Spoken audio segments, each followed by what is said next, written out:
harga emas jatuh sekarang. Apa nak buat? Harga emas jatuh, sepatutnya kita lagi happy. Itulah mindset seorang penyimpan emas tegar yang ramai orang tak faham.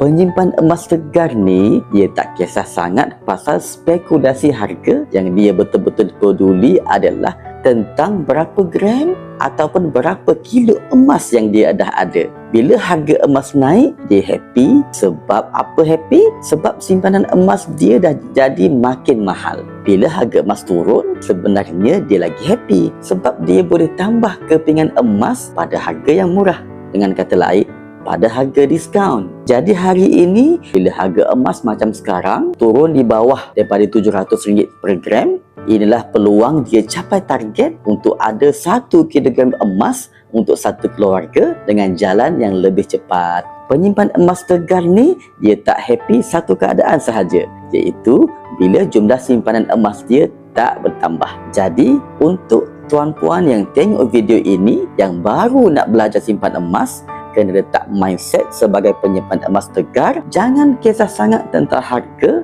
yang lebih kisah adalah tentang berapa gram emas yang kita dah ada. Untuk tuan-puan yang tengok video ini tapi belum ada akaun emas dan nak saya bantu di bawah bimbingan saya, boleh hubungi saya untuk saya bantu langkah demi langkah dengan cara yang paling mudah.